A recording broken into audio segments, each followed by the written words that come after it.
Ladies and gentlemen, welcome back again to the Snug Wrestling Podcast. It is time to go over Saturday night's main event. WWE was in New York, Madison Square Garden, the home of the Knicks.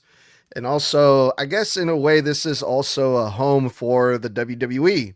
You know, that's where the WWE, that's where their headquarters has been for the longest time. So, this entire episode of Saturday Night's main event felt like a homecoming celebration for the Knicks winning the NBA Finals. There was a lot of Knicks themes that were going around during this entire episode of Saturday Night's main event. And we're going to be going over all of that. The matches that we saw. We got new champions crown, which I was kind of happy to see that. We have some breaking news also that came after Saturday night's main event, which we'll go over. But I thought it was a good main event. The final match of the tag team match, star-studded tag team match, I thought was really good. The stakes were a little bit higher since the last time we spoke when we did our predictions. We did not know that there was going to be a certain stipulation added to that match, and they added it last minute. But yeah, we're going to hear what Mr. Bled and what Tommy thinks about this Saturday night's main event. Toxic is out. Welcome, fellas. How y'all feeling today? I'm doing pretty good. A slight correction. The headquarters of WWE is actually in Stamford, Connecticut. But they call Madison Square Garden the home arena of WWE because they have such a long, illustrious history with it. But when it comes down to it, the show is New York? No, Isn't Stamford, Connecticut is not in New York. That's my bad. Connecticut. Right. It's its own state, Connecticut. Oh, okay. My bad. But when it comes, I love you. When it comes down to it, you're still pretty. The show is exactly what we thought it was going to be. It's a glorified house show. Damn near every fucking thing that happened, we either called or said, yeah, we wouldn't be surprised if they did this. The show, in a lot of ways, felt like a one-match show, that being the main event. That's not to say that some of the other matches on the card, particularly probably Lyra and Bayley, were not attention grabbers, although I would argue that Lyra and Bayley grabbed attention for the wrong reasons, which we'll get into. But at the end of the day, the show needed to do what it did, aside from a ridiculous amount of wasted time with one of these segments that I'm going to fucking piss all over. The show did what it needed to do on the way to SummerSlam. But that does not mean that this show, largely in part, aside from maybe one specific angle, maybe two, this show felt very pointless. The show overall was simple. It was a one-match show, and that was the fucking main event, in which we'll get to. Other than that, all of the other matches were completely underwhelming, and we will get to all of those. That one match, that is the one with the stipulation that was randomly added for some fuck all reason. I don't know. But overall, we will get into that. Well, we're starting off in the wrong foot here, fellas. Already, I'm going to disagree with you guys. I heard multiple times being said, it was a one-match show. It was a one-match show. And no, because I thought the opening match was great because they put over the younger talent. The Fatal Influence became new tag team champions like we were kind of hoping for. I wasn't really sure if they were actually going to pull the trigger on those girls, but they did. And they defeated Paige and Brie Bella, huge stars, right? Big names in the WWE. It was on a Saturday night's main event. It was it was the right call, and I thought that it was great the way that they did that. It's nice to see them trying to create some new stars in the Fatal Influence by putting them over. So I'm going to say maybe this is a two-match show instead of a one-match show, because I thought the opening match, I thought it was really good, and I liked the outcome. Again, not saying any of these matches for the most part were bad. Just saying that one match shows as in there was only one real reason to come to this show in the first place or tune in. That and the Roman Reigns segment, which we're going to get into, which was a fucking 25-minute time waster. But then you have here where there's not a lot of fanfare for either team, surprisingly. I mean, Paige is really the most over out of everybody here. At the end of the day, we never had a problem if they were going to put it on Fatal Influence, because yes, you should. If you have the opportunity to put over young talent, do it. That's the whole reason. That's the only good thing about having nostalgia runs or return runs from Hall of Famers like Brie Bella or women's legends, as you could say, in Paige, because they have the ability now in their career where no losses are going to hurt them. So them putting over this younger talent, that Fatal Influence, is a great thing. I mean, these team can now say, hey, look, on a B show, we still won, tag team gold off of two, one current Hall of Famer and one future Hall of Famer. Like, that's a big bragging right for these girls, and I'm happy for them. I think there was at least 3 of us in predictions that were dead set. Like, we just didn't see it making sense to put the titles take the titles off of Brie and Paige right now, because a lot of us are waiting for Nikki Bella's return, because we all assume that she's going to turn heel on Paige with Brie, and we thought the titles would be involved with it. They can still do that without the titles. But that being said, I just didn't think it made sense to put it on the girls on Fatal Influence. But again, I have no problem with the fact that they did. I'm happy. If we're going to put over young talent, strap the rocket to their back or throw them in the deep end and see if they can swim, giving them the responsibility of being a champion, I think is a great way to do that. So I'm looking forward to seeing what these girls can do with these championships going forward. And that being said, you said it yourself in our chat, Snug. There wasn't a lot of fanfare here. Like, they built up this hot tag for Bree so much, and the crowd went fucking mild. And again, it's not on the girls per se. They did the best job they could. And I just think that I don't really ever think I've seen a single Saturday night's main event yet where the crowd was 100% invested. And I think that is where I put some of that on. The crowd just didn't seem to care that much. The crowd was there for one match. They were there for the tag match. They were there for Roman Reigns. I don't think they cared about anything else. Yeah, they threw him in the deep end. Great. That's fantastic for Fatal Influence. My problem is I feel like it was way too damn soon. That's my biggest problem here. They just got here.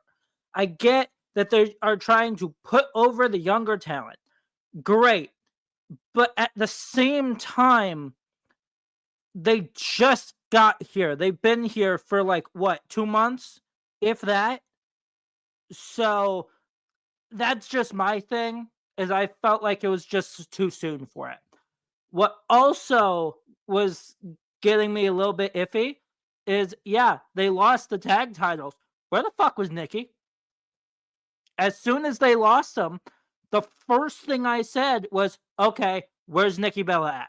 Because I thought that's when the turn was going to happen right then and there, is, oh, you guys lost the tag titles. It's better as the Bella Twins. That's what I thought was going to happen. What's funny, too, is Nikki was there. I'm all over TikTok seeing all these media scrums they're doing, these fun fan interaction fanatics events where everybody's there. Cody, Punk, the Bellas, Paige, fucking Bayley shows up. AJ Lee's there, and she sits on Bayley's lap, and all the old divas talk with Bayley. Like Nikki was right there. So I'm like, okay, I don't know when this turn's happening. I feel it coming. And if they don't feel like they wanted to pull the trigger on it with the tag championships, that's fine. We also don't know how far along Nikki is in her recovery. So maybe they thought, well, if it's going to take that long, we'd rather use these titles to boost Fatal Influence in the meantime. And perhaps Paige and Brie maybe win them back closer to Nikki's return. And I think that's fine too. So if we're going to give the girls the rub, it's great. Just please give them good material to work with, give them good opportunities to showcase what they can do as champions in this interim. Yeah, so now that the belts are off Brie and and Paige. Maybe we're finally get the ball. We're gonna get the ball rolling with that storyline. They'll probably bring back Nikki Bella, but that's also a good point. We don't know where she's at, where Nikki Bella is at in her recovery. They could put a pin on that for now, and then we might not see Nikki Bella for a while. We don't know, but this is a good sign. The fact that the belts are no longer on Paige and Brie Bella means that we're going to get something new, something different come out of that when it comes to those two. So that's also something to look forward to, I think. All right. The second match of the night was good old Danhausen versus JD McDonagh in a, was this like this was like a no DQ match, right? So this was a no DQ match, and Danhausen comes out. He's wearing the Knicks colors, right? So he's automatically over. There was that thing that they were doing where, Danhausen cursed the other team, I believe. I forgot who they played, the Knicks. Was it the Spurs? I think it was the Spurs. Yeah, San Antonio. Danhausen cursed the Spurs, and that's why the Knicks won, right? So Danhausen is really over with the audience in New York for that reason. It's a funny, haha, it's a joke, and everyone has a good time with it. Dominic Mysterio was out there getting heat, rubbing his shoes with the Knicks jersey that he stole from Danhausen. And this was pretty much what we were expecting. It was a very entertainment type match. The mini showed up again. That got a nice little pop from the crowd. And everyone was having a nice gay old time during this match. And I believe Danhausen won, right? Yeah, do me a favor and clip this one. Because look, clip it. Look, I don't get Danhausen. I've said this many times, and I'm not afraid to keep saying it. I do not have a problem with Danhausen. I think that there is always a place for this type of entertainment in professional wrestling. In fact, you could argue that this type of entertainment is grassroots of the silver and golden age of pro wrestling. That being said, it's not the entertainment I'm looking for. I don't look at Danhausen and feel like he fits into what I enjoy out of modern day WWE. When I hope that we've been getting away from these goofier gimmicks more and more and more as time has gone on in the Triple H era. Again, this is exactly what we said it was going to be. It's a comedy match. It's a spot match. I would much rather see JD in here versus anybody else because JD is just fucking underrated as hell. When I look at Danhausen, I wonder, are we ever going to beat him? Because that's the thing that pisses me off about this. He is a gimmick for entertainment for the kids, and that's fine. Nothing wrong with that. But at some point, am I ever gonna care for him, or am I ever gonna see him in peril? Am I ever gonna worry that he can't get the job done? Am I ever gonna worry, oh my God, is he gonna win a championship or a title? I'm never gonna believe that he's capable of it because this is all the comedy shit. And then if he does win a title due to the curse, then I'm gonna think, oh well, that takes away any credibility with that championship because he won it with fucking magic bullshit in 2026 WWE. I just can't take his character, and I know I'm not supposed to take it seriously, and I'm not, but I can't care about his character either because when I look at my wrestlers, the ones I care about, I look at why I care about them. I want to see them fight for underneath. Are they an underdog? Do they fight for something I believe in? Are they trying to live their dreams and they're telling that to the, like, I look at Punk and I look at LA and I look at those guys that I really believe and feel invested in. I'm not invested in Danhausen. I'm never going to be invested. To me, this is a comedy shtick that already got old. So I just didn't care about this fucking match. I knew he was going to win. And unfortunately, in my opinion, it's at the expense of JD, who could really be getting great traction in the mid-card division. Here's my thing. Let me remind everyone why this match happened. Danhausen took the money from the Judgment Day and spent all of it on this experiment, in which I will get to here in a second. And then you have the fact that the Judgment Day decided to steal the jersey from Danhausen. Basically, what I'm saying is all of this is once again over a fucking inanimate object. I'm getting sick and tired of feuds being all about that. All about this inanimate object of, oh, look, I have this giant hat, or you stole my jersey. Like, quit it.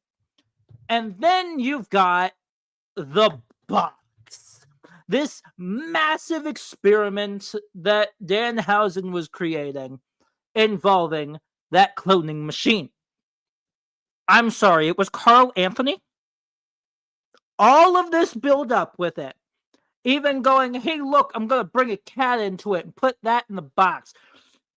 It's a Knicks player.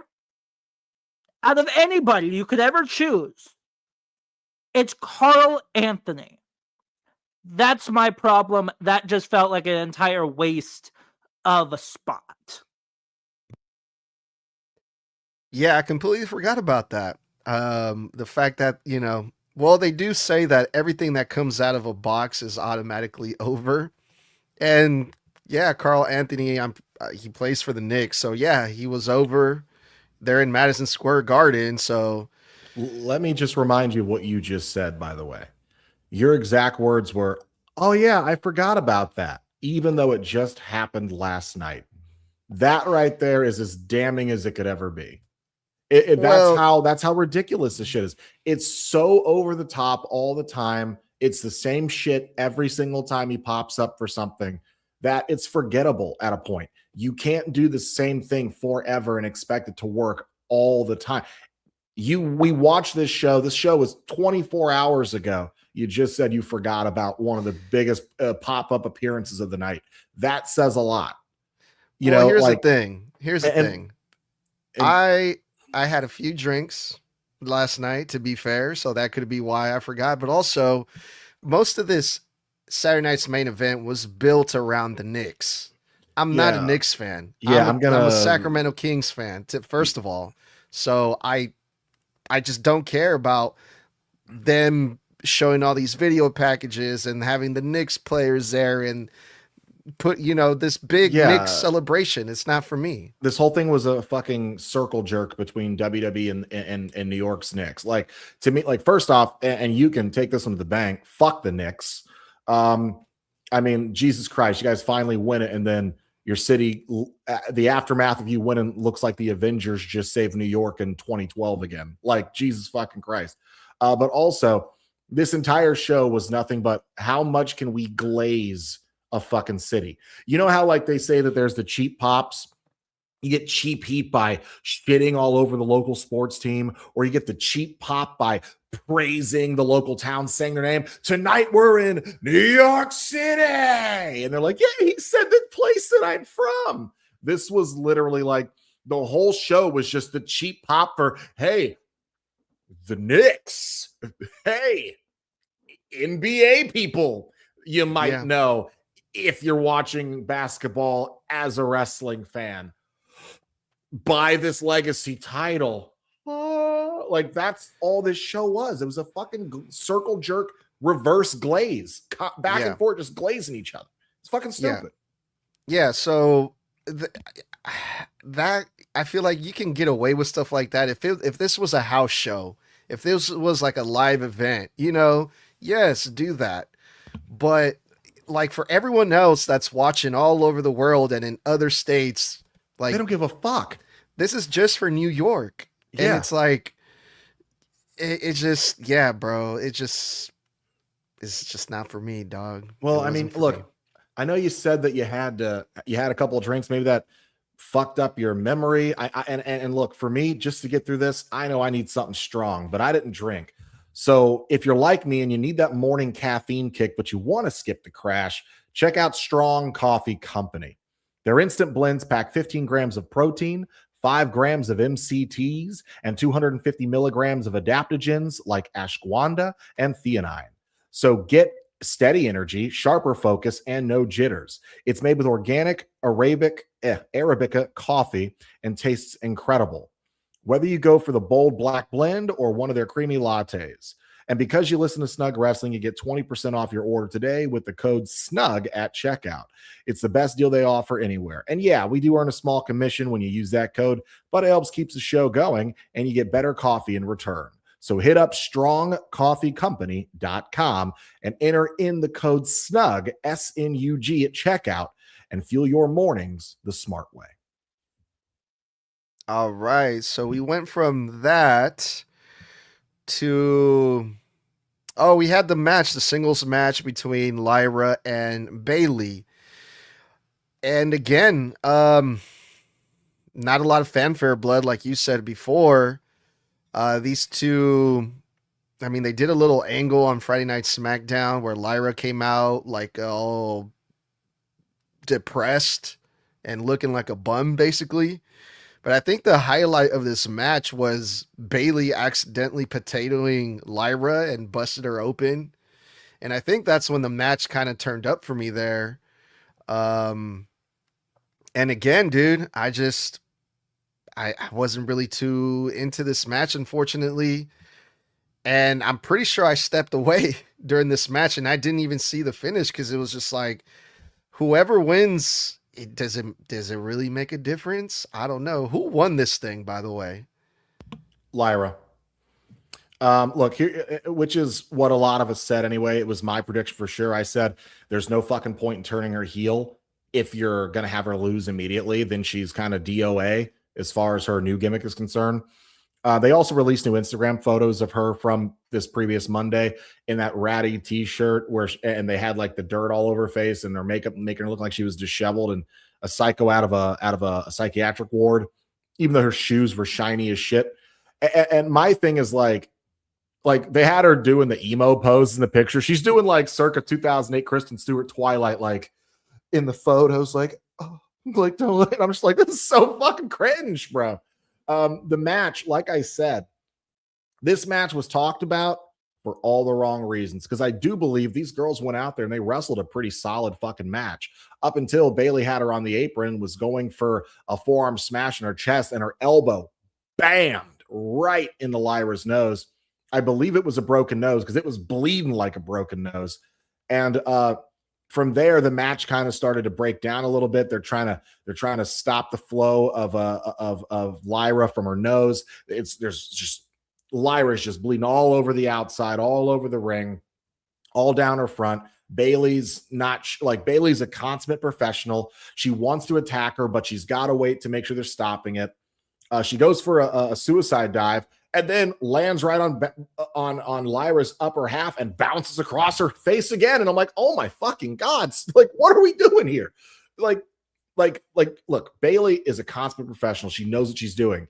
But at a point, it's like you need to now probably change the direction of how you were wrestling this match, because I do not think the smart thing to do after she's got blood flowing out of her nose and down her throat is to then throw the entire full body weight of a 135-pound woman through the air, landing on top of your body, tilting your fucking head back so more blood goes down your nose, and then you roll over her head while you do it. It was just after that, the whole match, I'm just concerned for Lyra. Because it just kept coming like a faucet. At this point, it's hard for me to focus on the match because I'm so concerned with her safety. A broken nose is no joke, by the way, and losing that much, fluid is not good when you constantly have to keep moving and your blood is pumping faster from adrenaline. It just keeps going. Lyra got the win, which was good, but it's hard to enjoy a match when now I spend the majority of this match worried about one of the competitors. It reminds me of, what was it, WrestleMania 38, I think, Edge versus Finn Balor, Hell in a Cell, and he chucks the ladder at Balor. They had to staple Balor's head closed middle of the match. It was like 5 to 10 minutes in the middle of that match where we're just all concerned about Balor. And then I couldn't even enjoy the rest of the match because I'm just worried about the staples coming loose. Like, it was going really great. Unfortunately, not everything is going to hit every single night. Sometimes accidents happen. This is not, table tennis, man. This is a contact sport. I'm just glad Lyra's all right. And she got the win, which she needed, because now she can say, hey, I did beat you. And I think that's the only positive takeaway coming out of this. The right woman won. Yeah, the right woman won, and that's about it. But overall, the only good thing about this match, other than that, is that new submission from Lyra and the fact that she was not going to stop holding that until they pulled her off of her. Bayley was foaming at the goddamn mouth. It was that bad at first. And then right after the match, she starts going up the ramp and then goes, fuck it, I'm going back. And then goes right back to that submission, right back on Bayley. So that's the only good thing I saw coming out of this match. Because overall, this entire show came down to the next match that we're going to talk about.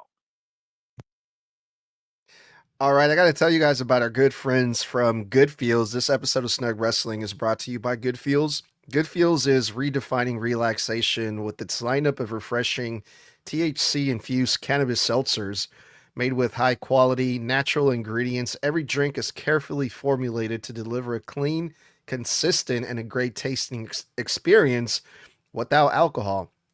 Whether you're watching wrestling with friends, relaxing at home, or winding down after a long day, Good Feels offers an easy, refreshing way to bring a little more calm to the moment.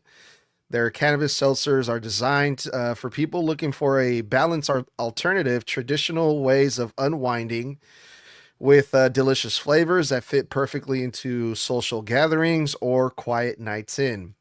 Visit shop.getgoodfeels.com and use the promo code SNUG at checkout to receive 20% off your order. That's shop.getgoodfeels.com, promo code SNUG for 20% off. Good Feels is for adults 21 and older only. Please enjoy responsibly and follow your local laws and never drive while impaired. All right, you guys, the main event of Saturday night's main event, the main event match, let me clarify because there was another segment after that, was Cody and CM Punk versus Gunther and Sami Zayn. Now, this one was the one I was really looking forward to because we got 4 top WWE names in the ring working together and against each other. And I say that because Gunther and Sami, surprisingly, they were working pretty good together. That was one of the questions that I had going into this match. Are they going to be able to get along? Is Cody and Punk going to be able to get along? And they did. They had a good tag team match. And it looked like Sami and Gunther were going to win it, right? They were about to win it. And out of nowhere, Nick Aldis shows up, pulls Gunther out of the ring, and basically Nick Aldis cost Gunther and Sami the opportunity to be added to the SummerSlam title match and make it a 4-way. It's going to stay one-on-one, which thank you, Nick Aldis, for that. We're still getting Cody versus Punk at SummerSlam one-on-one. No fatal 4-way. But see, here's the thing. I love the tag team match. I love the ending. The only thing that really gets me mad about this whole thing is that we found out after the show that Gunther and Nick Aldis are going to be wrestling each other at SummerSlam. They made the match official in the press scrum after the show. Once the show's done, I'm not watching the fucking press scrum. Like, that's way too much time for me. Like, so I missed that. I missed the angle that they did for that. I miss how they set it up. I found out because Tommy, you posted it on the chat. If it wasn't for that, I would have had no fucking idea that they did that. So that pisses me off. Why not do it during the show? Like, I would have loved to see Triple H go out there and be like, hey, oh, whoa, you know, basically what they did in the press scrum. Do it on the show so everyone can see it. Besides that, I thought this main event for Saturday night's main event was really good. Yeah, again, it's a one-match show, not because other matches weren't entertaining or well wrestled, but because this is the only match people actually cared about. It was the only one with any real stakes that the normal tune-in viewers give a shit about. Like, most fans, like, congratulations to Fatal Attraction. Most fans don't care about the women's tag team championships. They haven't given them a reason to in quite some time. When it comes down to it, this was a smart way to set up Gunther and Nick Aldis, albeit, I'll give it to you, Why not do it on the show before the Roman segment? Like, we still had a Roman segment after this. We could have done that in between. You were already going to waste our time with the Roman segment, which we're going to get into here in a second. But the only reason I can think that they didn't do this on the show is because they didn't want Triple H getting booed to then hijack that segment. Because every time Triple H is on screen now, WWE TV, he gets booed like fucking crazy. And I feel like they probably wanted to avoid him taking away from them. So they did it after instead of during. They probably anticipated him getting booed out of his fucking mind because, aside from his booking that people are not overly happy with most of the time, aside from the fact that they don't like his politics and you're in a very liberal city. So there's a lot of different factors as to why people don't like Triple H. And a good amount of it is the booking we've seen over the last year and a half or so. But either way, it makes sense to me as to why they would wait. Why risk it, right? When it comes down to it, the match was solid, well wrestled. We also got out of this more animosity between Punk and Cody, because when Punk had his hand raised by Cody and he went to flip the title, he smacked Cody in the face with the title on accident. And then that was a whole argument segment afterwards as well. And they covered it in the lead up to the SummerSlam post scrum for Fanatics today. So it was, and they shoved each other and got angry at each other. And, there's now anger there. So now we're getting a little bit more aggression. It's not just babyface and babyface. Let's be friends and have a friendly competition. No, now they're pissed, which is good. But when it comes down to it, my only gripe with this match is why the fuck would you last minute add a fucking stipulation and be like, oh yeah, by the way, if you had not put your hands on Nick Aldis, you would have been told in time that if you and Sammy win at SummerSlam, you're added to the Fatal 4-Way. And then why put that in there? I mean, I get you did it for a little bit of doubt on the fans' part, but motherfucker, why would you even mention it? And then to immediately just have Nick throw it the fuck out. It's like, then what was the point? Why even make it a stipulation if you were never going to put Gunther and Sammy over? Why wave that in front of the fans' faces? Because some people, myself included, would have loved to have seen a Fatal 4-Way. And that being said, it's kind of like, it's also stupid on Nick. I get that Nick is angry, but we hear Nick talking to Adam Pearce last week, like, hey, you took my main event off my show and you cost me money, big ratings for my show. Well, Nick, if you're a businessman, isn't like a massive thing good for you if all your SmackDown stars are in a Fatal 4-Way in a main event at SummerSlam? So you just screwed your brand out of that. So that logic doesn't make sense either. Yeah, they announced Gunther and Nick Aldis at Fanatics Fest today. And the way it went down was this. Triple H comes out, Gunther interrupts him and goes, hey, your guy, your general manager is screwing up my career, in which to put Triple H's response short, it's like, no, you pushed him too far. This is all on you. And then that's when Nick Aldis came out and went, hey, everything that Triple H just said is right. You pushed me. That's how that works. You didn't expect anything to come out from it. You shouldn't have done it in the first place. And so they end up having a little scuffle. And Triple H was the one who said, hey, we're in WWE. How do we solve things? We solve them in the ring. Here you go. Nick Aldis, Gunther, SummerSlam. That's how that went down. So that coming out of it, great. And I do love the fact that there was a little bit of a title smack within this match, because that's how it led up to this a little bit more, because it put a little bit more in between Nick Aldis and Gunther more than what was already there.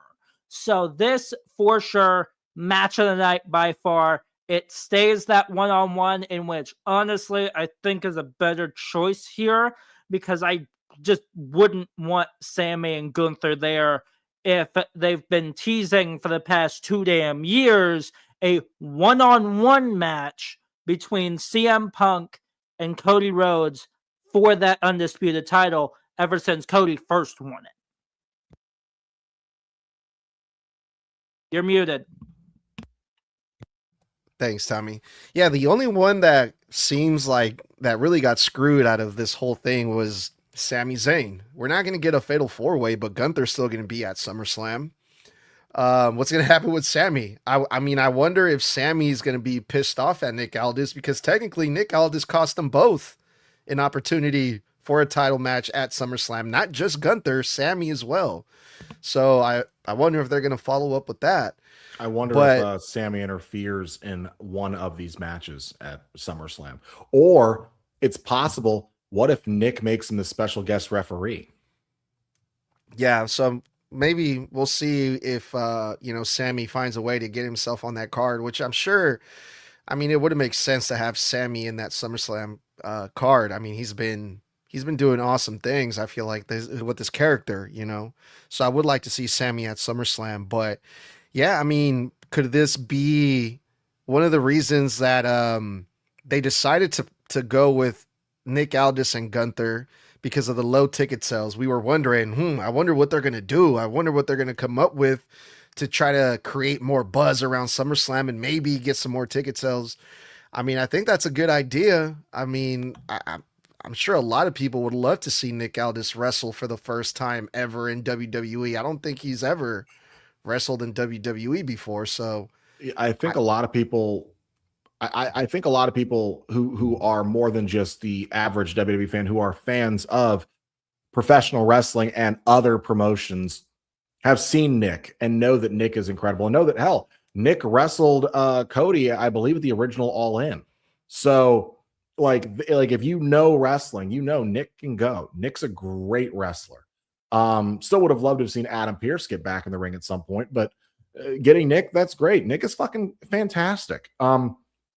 And Gunther and him are going to have a phenomenal match. I believe that. This is not Jerry the King Lawler versus Michael Cole. This is two real wrestlers, not just one real wrestler. But that being said, I don't think that just because you put Nick and Gunther in there that it moves tickets. I don't think anybody's like, I'm going to pay thousands of dollars and fly halfway across the country or drive 15 hours, to see Nick Aldis wrestle for the first time in WWE. I love Nick. He's not a draw in WWE.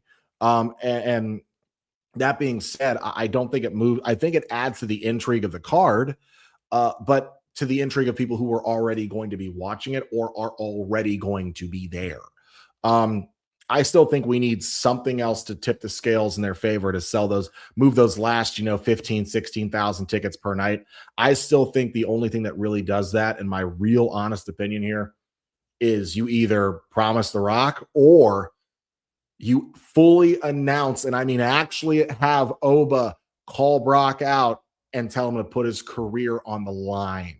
And I think that the prospect of this could be Lesnar's actual last match advertised as such, I think that starts tipping the needle and people go, well, fuck, man, FOMO. I don't want to miss Brock Lesnar's final ever match if I could actually be there. And then I think that moves ticket sales. I think that's the last real thing you could do. Well, yeah, you're probably right. But I know me, if I lived in the city, and you said it, real fans of pro wrestling, people that actually like pro wrestling, if they find out, oh shit, Nick Aldis is going to wrestle, like, I would buy a ticket to go see it, I mean, I'd imagine it would move 200, 300 tickets. It's not clear. And it's not going to sell 8,000 more tickets, Yeah, you're probably right. So yeah, that's why, like, I wasn't too upset about how they did this. The last minute stipulation that was added for this match the night before on SmackDown, it made the match more exciting. It raised the stakes a little bit. If Gunther and Sammy win, they get added to a fatal four-way, and then the outcome of the Saturday night's main event with Nick Aldis costing in the match sets up Gunther versus Nick Aldis. I thought it was really good, man. Surprisingly, it's honestly one of the actual best told stories leading into SummerSlam, if we're being real here. Like, you could argue Cody and Punk don't actually have a story going into this yet. You can really argue that. They have segments where they've patted each other on the back, and Punk made a promise. You never know when a championship opportunity might just fall out of the sky. And now here we are collecting on that line, but there's no actual story here. Like, this is the first beat tonight or earlier today at the scrum of actual animosity being injected between the two. But you can argue Cody and Punk don't actually have a story. Like Roman and Seth have a story. Nick and Gunther have a story. Hell, fucking Io Sky and Liv, as annoying and repetitive as it has been, have a story. But you can really sit there and say, well, fuck, man, I think Gunther and Aldis have probably the second best story going into this PLE. Yeah, that's true. And after all of that, after what we saw in that tag team match, I thought, okay, show's over, good finish to the match, and I turned my TV off and I walked away. Again, I completely forgot that Roman Reigns was going to do the thing with Jalen Brunson, right? So this morning I go back and I watched it. And I was like, well, I saved myself a bunch of time last night because it was literally, I don't know what the fuck this was, man. It was weird, okay? So I'm watching a wrestling show, but in a wrestling show, I'm watching clips of the NBA and highlights. I'm like, okay, so what are they're promoting basketball now? Like, do they want us to go fucking shoot some hoops or something after this? Like, what the fuck? And so Jalen Brunson does the walkout all the way from the back of the arena, taking his sweet ass time, going down the halls of Madison Square Garden, looking at all the pictures and just shaking his head. And it's like, okay, he gets to Gorilla and Roman Reigns meets him. So then we have to wait another fucking 20 minutes of Roman Reigns' entrance. So they both do the super slow walkout and they're all just, everyone is singing to them, acknowledging them. And then it just felt like it took forever, right? And yeah, they gave Jalen Brunson this fancy World Heavyweight Championship.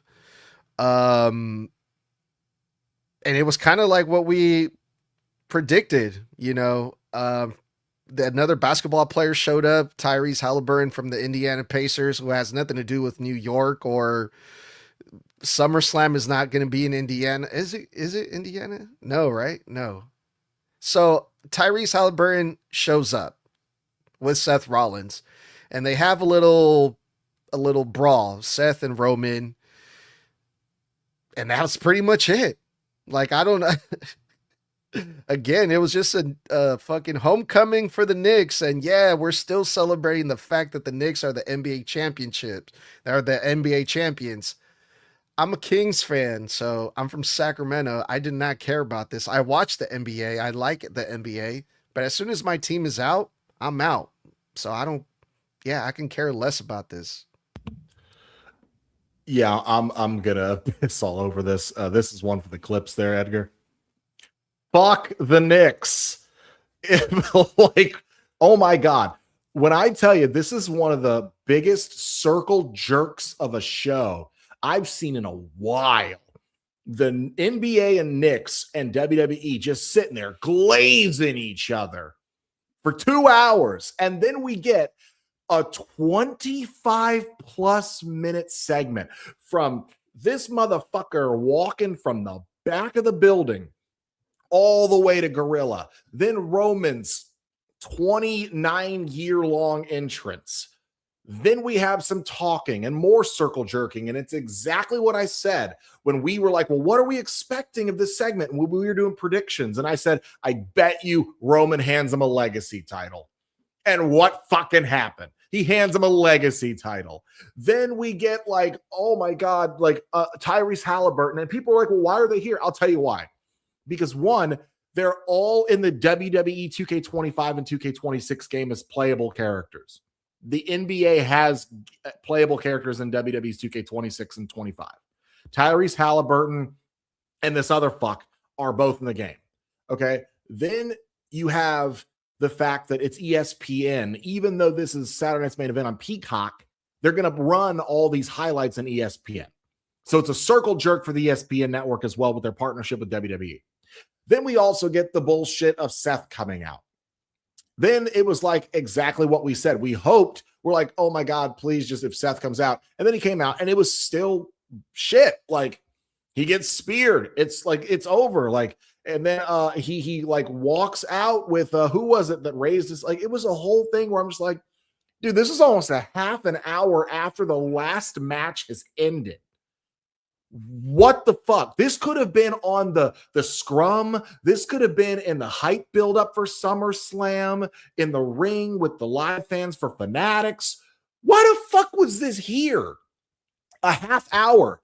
We could have fit 2 other matches in the amount of time it took to do this segment.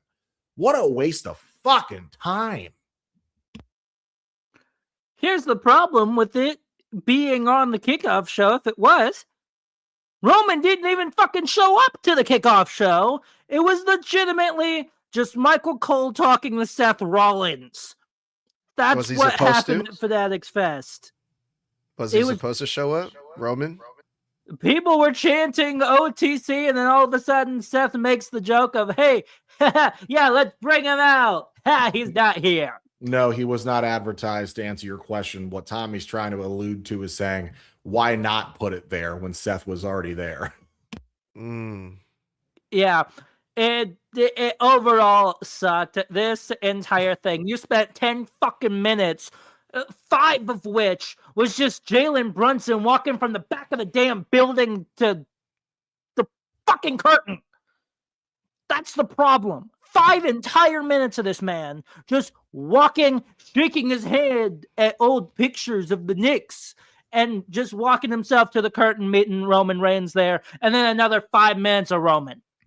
This was a giant waste of time, even with Seth Rollins showing up and attacking Roman to fully put off stuff for SummerSlam. This was still a massive fucking waste of time. It shouldn't have even happened in the goddamn first place. This was legitimately just a put over the Knicks once again.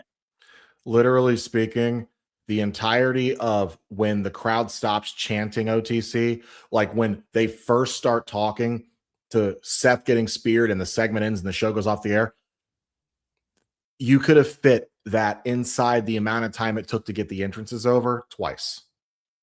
And that's the egregious part. When I'm sitting here saying like they glazed the hell out of the NBA and the Knicks and WWE glazed the hell out of WWE, it was like, dude, we're wrestling fans. Even if half this audience gives a fuck about the NBA or the Knicks, because a lot of these people, I'd imagine a couple thousand of these people aren't even from New York. They probably drove in or flew in for this. So like, you're telling me that this is a wrestling show. I'm here for this sport or sports entertainment, whatever the fuck you want to call it. I'm here for this side of athletics. I don't give a fuck about basketball when I'm at a wrestling show. So like, why am I getting a full-length syndicated half hour of television to a completely different fucking sport? Ridiculous. Like, yeah. I get Roman having a long entrance because it's Roman fucking Reigns. Of course he can have a long entrance, but not some random Knicks player. Like, why? Because they're in New York. And Mr. Blood, you brought up a good point. It's a lot of it has to do with the whole ESPN thing. Like WWE is chasing headlines with the sports network that are like, oh, look, and not just ESPN, like Fox Sports. I'm pretty sure everyone that covers basketball is probably going to cover, oh, look at where Tyrese Halliburton and so Jalen Brunson and all these people showed up at WWE Saturday Night's Main Event. That's really what it's for. But yeah, I mean, this kind of reminded me of like way back in the day, WCW had basketball players wrestling on their shows. I mean, they always try to do like crossovers, cross promotion with like rock and roll, like music artists, comedians, and the NBA. So it's like, but yeah, this one right here, it was just way too much, bro. It was way 2 hours plus of this bullshit. And I'd like to make a final fucking point here. And this might be a hot take. And hell, you can clip this one. See if anybody else understands or agrees. See where the fuck I'm coming from here. But legitimately speaking, Vince McMahon back in the day was asked by the sports commission to register with the sports commission, register professional wrestling so it could be legitimized as an actual sport. But Vince didn't want to do it because he didn't want to pay the taxes and the fees that went along with having to legitimize it with the sports commissions. Therefore, he called it sports and entertainment to get away from that, them having to do that, and to avoid them having to go under certain regulations. WWE, if you want to cock tease ESPN this badly with we're a real sport, take us seriously, we're a real sport, take us seriously, then just fucking bite the bullet that Vinnie Mac didn't want to bite. Buy and pay your way into the sports commission, pay the fees, pay the taxes, and legitimize pro wrestling so no one can tell you it isn't a real sport anymore. And then you have to chase the dragon, trying to convince people to take what you do seriously by trying to blow ESPN and the NBA for 2 straight hours on this show, just so people think, oh, it is a real sport because other sports do stuff with them. Like, just legitimize the sport with the sports commission. It's that fucking simple.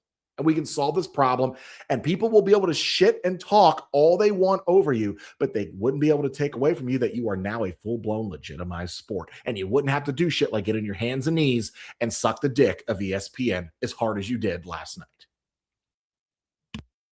Yeah, but that was Saturday night's main event. Again, I don't know if that angle did anything for the feud between Roman and Seth. I think we're still at the same place we were before that even happened. So it was pointless. Yeah. Like, oh, hey, I hit you on Monday. Hey, I got you back today. The story has yet to progress. Did nothing for the feud. Did nothing for SummerSlam, I don't think. But I don't know. We'll see. Hey, those Knicks.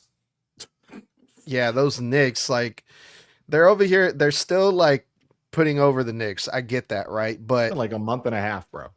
all I saw after the Knicks won was some Knicks fans. I'm not saying all of them. Some of them were beating people up in the street, destroying the fucking city, causing havoc and doing all this shit. But yeah, let's keep glorifying them. Let's keep giving those fans like, oh yeah, look, these are your Knicks. Like, okay, bro. Yeah, whatever. like I'm like, fuck the Knicks, because right after that happened, New York looked like the Avengers just saved the city from the Chitauri invasion. Like, as far as I am concerned, if that's how you act, you don't deserve to win ever again.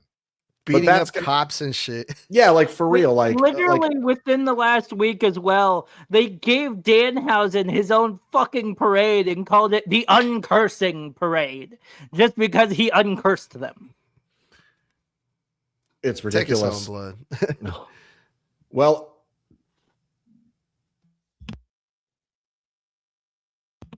pardon me. Aside from the Knicks being marks for themselves, that's going to wrap it up for this episode of Snug Wrestling.